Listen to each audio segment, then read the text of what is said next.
tal, amigos? Bienvenidos a esta nueva edición de América Ahora. Los saluda Octavio Fernández desde Beijing. En el programa de hoy seremos testigos del preocupante estado en el que se encuentra el Gran Lago Salado de Utah en Estados Unidos. Los excesos en los trasvases de agua, la sequía y el cambio climático podrían acabar con este importante ecosistema que va camino de convertirse en un gran peligro para la fauna y la salud humana. Estudiaremos cuánto queda para el punto de no retorno y qué medidas urgentes son necesarias.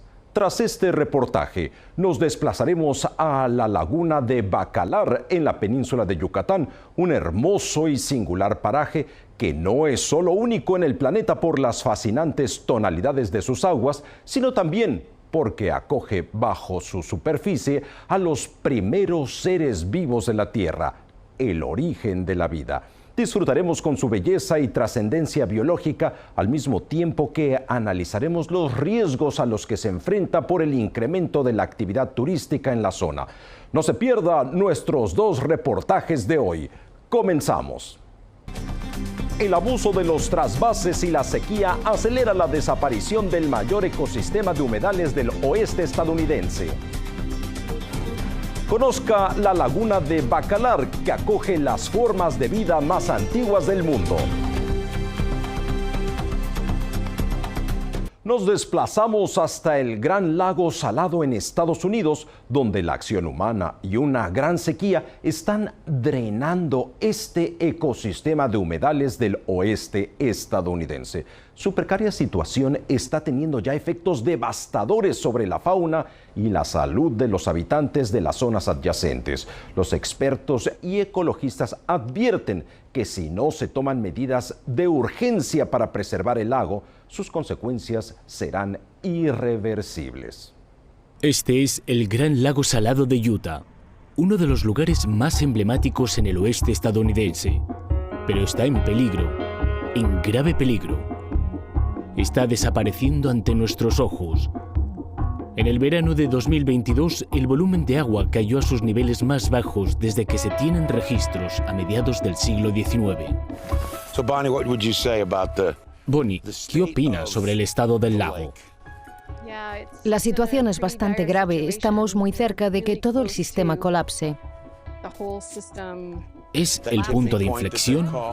Sí, el punto de inflexión. Estamos terriblemente cerca de eso, no solo porque el lago se está reduciendo, también porque la salinidad está aumentando. Bonnie Baxter es profesora de biología en la Westminster College y la directora del Great Salt Lake Institute. Las palabras de Baxter son estremecedoras. Podemos ver cómo colapsa el ecosistema, pero además podemos ver cómo este valle se vuelve inhabitable. No es una exageración. Las señales son inconfundibles e imposibles de ignorar.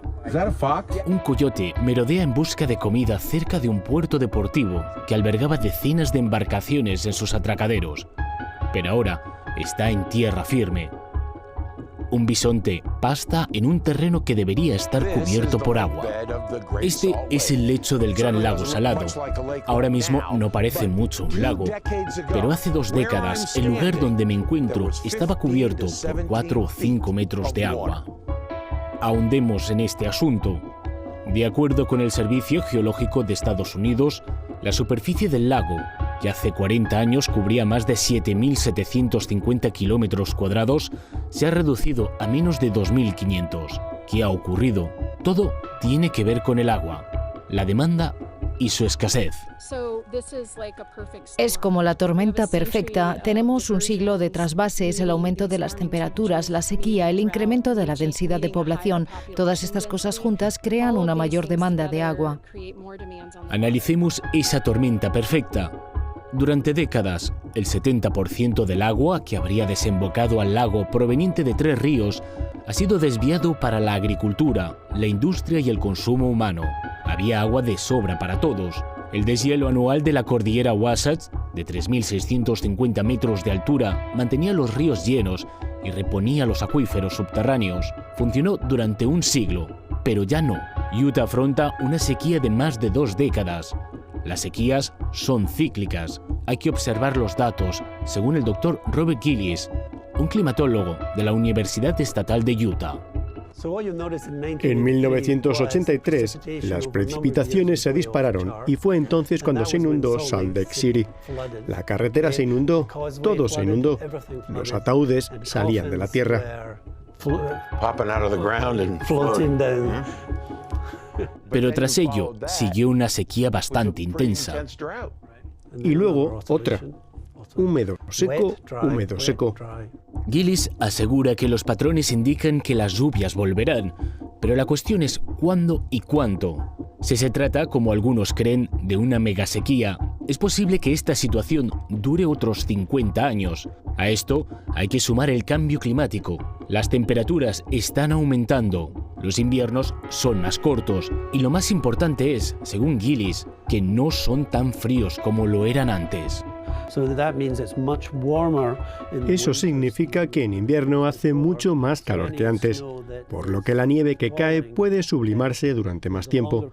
Y por sublimar, me refiero a que pasa inmediatamente de sólido a vapor de agua, sin pasar por la fase líquida, por lo que se pierde en la atmósfera. ¿Hay algo que te haga ser optimista? Sí, ya no se me permite hablar del cambio climático en las fiestas, porque es un escenario catastrofista. Es increíble. Mira esto. Esto es el lecho del lago. Esto debería estar bajo 3 metros de agua. This is the lake bed. This should be under 10 feet of water. Zachary Frankel es el director ejecutivo del Consejo de Ríos de Utah. Frankel apunta a los trasvases de agua como la principal causa de la desaparición del lago. No hemos hecho más que seguir desviando y desviando río arriba a estos afluentes del Gran Lago Salado, lo que ha encogido el lago drásticamente. Si no fuera por estos desvíos de agua, el Gran Lago Salado estaría ahora mismo a unos 3,5 metros más arriba y habría embarcaciones en este puerto deportivo. El Congreso de Estados Unidos está tramitando la Ley de Recuperación del Gran Lago Salado. Esta ley destinaría fondos para estudiar las condiciones de sequía y la conservación del agua, así como para estudiar formas de redirigir agua al lago, conocido por ser un lago endorreico, porque el agua entra, pero no sale. Asimismo, la Asamblea Legislativa del Estado de Utah está trabajando en la modificación de leyes que servirían para el mismo propósito, devolver el agua al lago. Frankel se muestra escéptico.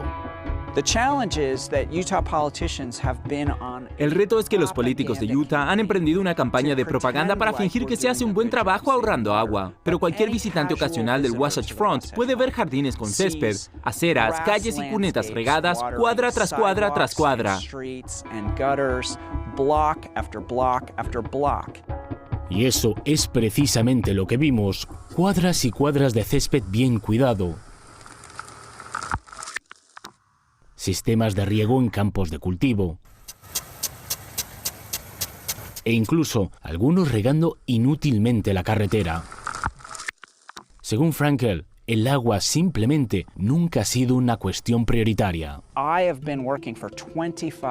Llevo 25 años trabajando en la Cámara de Representantes del Estado de Utah para aprobar leyes básicas para la conservación del agua y he sufrido grandes dificultades para conseguir que se aprueben proyectos de ley.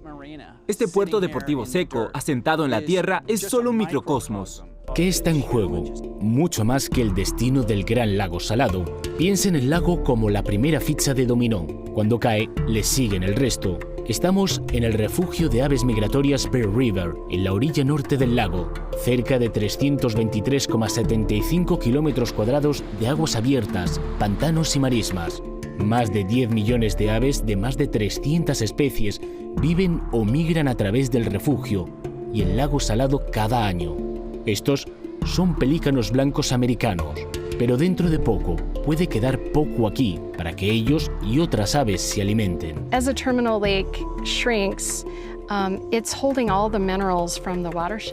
Cuando un lago endorreico disminuye, retiene todos los minerales de la vertiente y por eso el lago es salado. Este encoge porque el agua se evapora, pero solo lo hace el agua. Todos esos minerales, incluso los metales pesados de la actividad minera del último siglo y medio, acaban en el fondo del lago. Siguen ahí. Lo único que desaparece es el agua, así que se vuelve más y más salado a medida que se concentra. Eso supone un problema. Los científicos afirman que el nivel de salinidad de la parte sur del lago se encuentra a un 17%. Si se eleva mucho más, las algas de la superficie y las bacterias del fondo comenzarían a desaparecer. Las artemias y las moscas de la ribera se alimentan de esas algas y bacterias, y a su vez, las aves se alimentan de estos crustáceos y moscas. A estas algas y bacterias no les gusta esta salinidad, por lo que empiezan a morir y entonces la artemia y las moscas de la ribera no tendrán nada que comer y por consiguiente decenas de millones de aves no vendrán aquí nunca más. El ecosistema entero colapsa. Así es, correcto. Y ahí está ese efecto dominó que incluye posibles enormes pérdidas económicas. La captura de la artemia en el lago es una industria que mueve entre 10 y 70 millones de dólares al año, dependiendo del tamaño de la captura. La disminución del agua no es el único problema para la economía y la vida salvaje. El suelo del lecho del lago se está convirtiendo en un grave problema sanitario. Irónicamente, si le das una patada, lo voy a hacer aquí, verás que si lo perturbas, puedes generar columnas de polvo.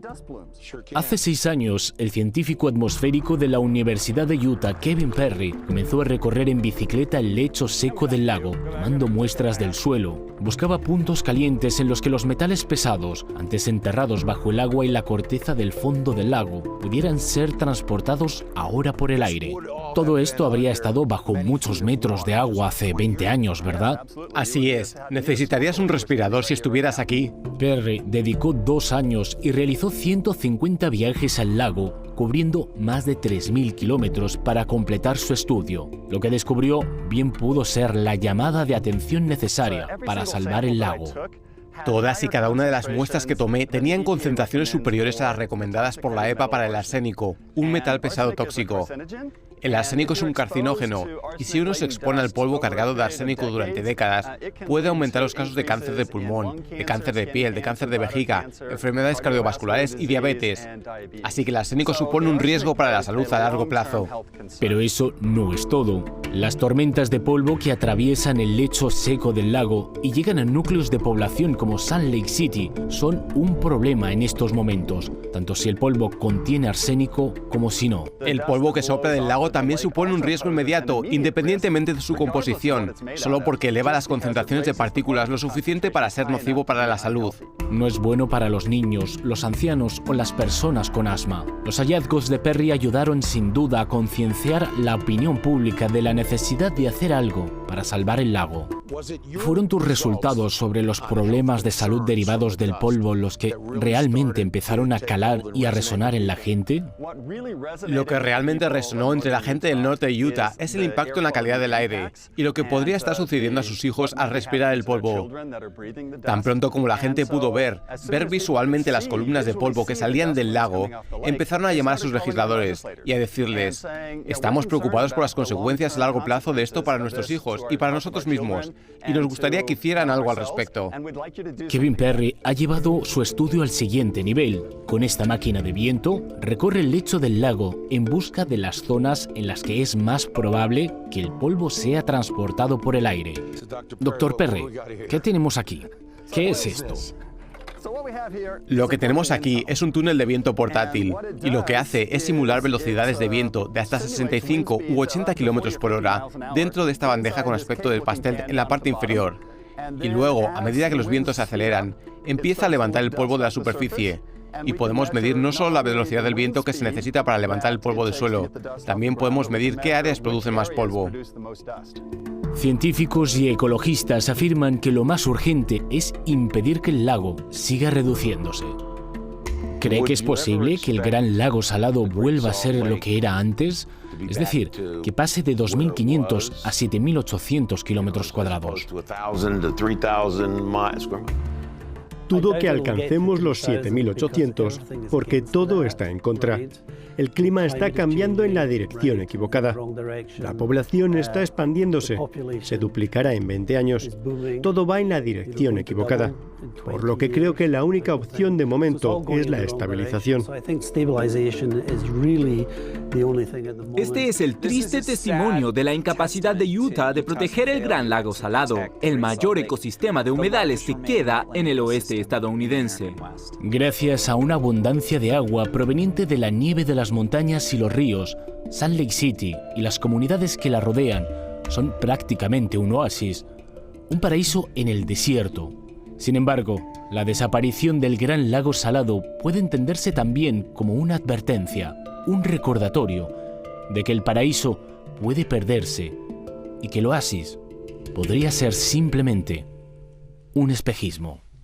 La laguna de Bacalar, en la península de Yucatán, en la frontera con Belice, no es solo una maravilla geográfica que atrae a turistas de todo el mundo por sus fascinantes colores. También es única por ser el hogar de un organismo relacionado con los orígenes de la vida. Vayamos hasta allí para descubrirlo.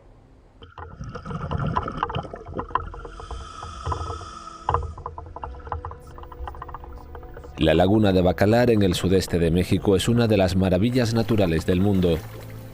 Conocida también como la Laguna de los Siete Colores, esta masa de agua de 50 kilómetros de largo ubicada en la península de Yucatán fascina a visitantes de todo el mundo.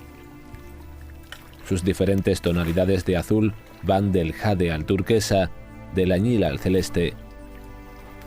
Su temperatura bajo el sol tropical puede llegar a los 30 grados, pero además de su atractivo turístico, es hogar de la primera forma de vida del mundo. Un organismo que muestra los orígenes de la vida en el planeta Tierra.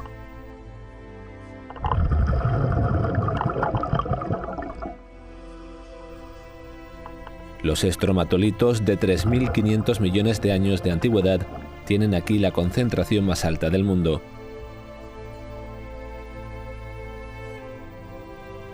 La laguna de Bacalar, a 50 kilómetros del Mar Caribe, no es solo una atracción para turistas internacionales, sino también para científicos que estudian la singularidad de su geología y biología. Héctor Hernández, biólogo, analiza las aguas subterráneas próximas al lago. Esta forma alargada es parte de un sistema geológico de fracturas en el sur de Quintana Roo. Estas fracturas se llenaron de agua. Es una laguna sin parangón. De hecho, sus tonalidades de azul son casi únicas, solo comparables a los géiseres del Parque Nacional de Yellowstone y a los manantiales volcánicos de Islandia. La Laguna Bacalar, su principal atractivo, que son sus colores, depende de una plataforma carbonatada que es la península de Yucatán. Entonces, este ambiente kárstico tiene una particularidad. La capa de tierra por arriba es muy corta, muy pequeña. Entonces, y toda esta filtración de agua, o sea, prácticamente tienen muy pocos nutrientes, muy poca materia orgánica. Entonces, eso nos lleva a un cuerpo de agua que tiene una calidad de agua que prácticamente es pura. El agua pura refleja en el azul. Entonces tenemos esos diferentes tonos de azules, dependiendo de la profundidad, dependiendo del grueso de la arena, del color de la arena.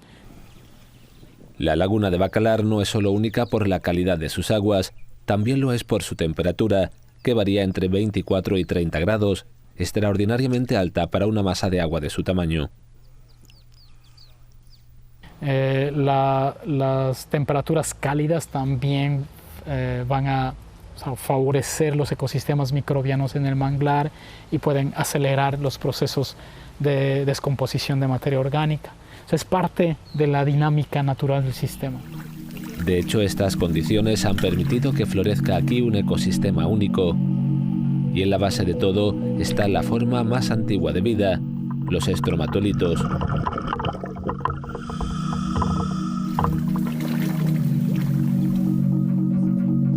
Ubicados justo por debajo de la superficie de la laguna de Bacalar, son formaciones redondas parecidas a los corales.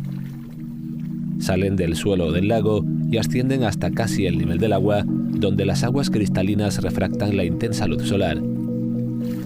Estos son los estromatolitos, la forma de vida más antigua del planeta. Mucha de la morfología depende de la... Alfredo Yáñez es experto en este campo. Entonces, los microbialitos son comunidades bacterianas que se distinguen de otras por la capacidad de precipitar minerales. Son miles de millones de microorganismos, no solo de bacterias. Los dos principales microorganismos que están construyendo la estructura que es semejante a las rocas, de atrapar los sedimentos como a través de los procesos metabólicos precipitar los minerales. Son dos estrategias que se utilizan para llevar a cabo la formación de la estructura. Organismos complejos como un todo que dependen de una multitud de especies diferentes para su formación. La estructura es un gran edificio. Los microorganismos digamos que se colocan dentro de la estructura por estratos. Hay grupos de microorganismos que tienen funciones fototróficas, dependen de la luz y por lo tanto se colocan en la parte superficial de los estromatolitos. Heterotróficos que se alimentan de todo el reciclaje que tiene que ver de diferentes moléculas orgánicas, y los anaeróbicos que se encuentran en la parte interna, que una de sus características es que en ausencia de oxígeno pueden llevar a cabo la vida. No son solo fascinantes por su complejo sistema de desarrollo y crecimiento. Los estromatolitos son también una ventana que muestra los orígenes de la vida en nuestro planeta. El registro fósil de vida más antiguo que se conoce es de un morfotipo semejante a una cianobacteria que se aisló en un estromatolito. Este es de aproximadamente 3.800 millones de años, en esa tierra primitiva, en esas condiciones. De ahí es que mencionamos que son a partir del origen de la vida. Los organismos, en el caso de las cianobacterias, tuvieron luz para su energía y además con la parte de fotosíntesis oxigénica fueron capaces de liberar oxígeno. Esto a través de miles y millones de años, lo que ocurrió es que se formó una capa de ozono como hoy día conocemos y una atmósfera rica en oxígeno que permitió que apareciera de la vida microscópica a una vida mucho más compleja como los eucariotes hasta el ser humano y lo que hoy día conocemos. Hoy los estromatolitos viven solo en los entornos más extremos del planeta. El Parque Yellowstone, que es como este ambiente de altas temperaturas, esos colores que se ven ahí se asocian a las bacterias formadoras de estromatolitos y a su interacción con el ambiente. En la Antártida, en algunos lagos, a temperaturas muy bajas también se han descrito de estromatolitos. Los Andes, a una radiación elevada, a la ausencia de oxígeno o en bajas concentraciones en las alturas, en presencia de arsénico, que es sumamente venenoso en ciertas concentraciones para la vida eucariota, hay estromatolitos ahí. Mientras que los estromatolitos se encuentran en los lugares más extremos de la Tierra, en la actualidad la mayor concentración de esta antigua forma de vida está aquí, en la laguna de Bacalar. De hecho, son una parte importante del atractivo de este lago, responsables en parte de sus aguas cristalinas y vibrantes colores que atraen a miles de visitantes cada año. Y eso puede ser un problema. Está prohibido tocar los estromatolitos, pero los turistas no siempre son conscientes, lo que destruye estos delicados organismos. Uno de los principales daños que vimos en estudios era la parte directa, digamos, la parte física. Actividades humanas como el uso del kayak, de pronto puedes ver que existen golpes con el remo del kayak. En muchos balnearios la gente está parado sobre ellos, sentado sobre ellos. Entonces todo lo vivo es todo lo que vemos en las partes superficial y que la recuperación de este daño podría llevarse a cabo, pero tendría que pasar cientos o miles de años, o sea, no lo estaríamos viendo nosotros, ¿no? Los estromatolitos de la laguna de Bacalar crecen 0,02 milímetros al año y están en su elemento cuando se les deja en paz. La batalla ahora es protegerlos. La Agencia de Protección Medioambiental del Gobierno Federal Mexicano está considerando actualmente propuestas para hacer que esta zona sea una reserva natural protegida, una acción que tendría repercusiones en la economía local. María Luisa Villarreal representa a los operadores turísticos locales en el debate sobre la reserva. Lo único es que el control lo toma una agencia o una organización. Meten un director federal, un director estatal, meten un registro de ese tipo y entonces impone su decisión sobre la gente y le quita el control a la gente local. Entonces ese es todo el pleito. Nosotros no estamos en contra de que se conserve y tener reglas. Aquí tenemos reglas. Desde la entrada le decimos a la gente, vigilamos, les decimos, oye, por favor, bájate, checamos todo lo demás, es lo que tiene que hacerse. Pero lo que no estamos de acuerdo es que se establezca un sistema autoritario de área natural protegida que en México ha resultado en un desastre. El miedo a una regulación mayor en un área que depende del turismo es real. Si sucede, los residentes creen que será el final de la industria turística local, el motor de la economía de esta zona. Te ponen restricciones impagables. O sea, te dicen que tienes que tener un estudio hidrológico, 600,000 pesos, ¿no? $30,000. Y dices, pues no puedo, o sea, le dejo de pagar a la gente. Y entonces lo que pasa es que los locales terminan diciendo, ¿sabes qué? Ya, no puedo.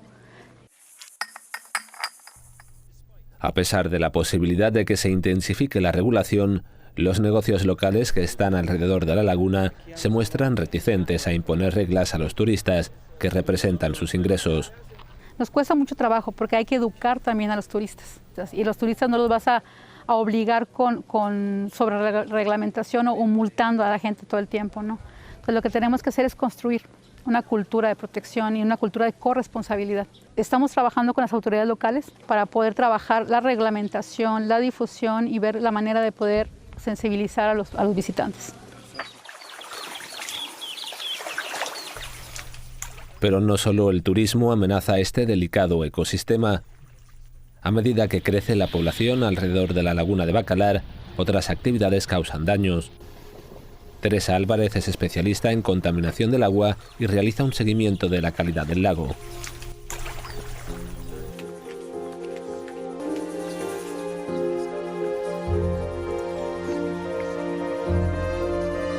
La laguna la venimos monitoreando la calidad del agua desde hace 10 años. La contaminación, pues sí, vimos que aumentó dramáticamente, o sea, sí se ha ido viendo en un periodo de 10 años el enriquecimiento orgánico de la laguna de Bacalar. Estos están asociados a las descargas de aguas residuales, las zonas agrícolas, por ejemplo, y las pecuarias. Entonces las algas van a producirse en una cantidad masiva con el estímulo de la presencia excesiva de nutrientes como son nitrógeno y fósforo.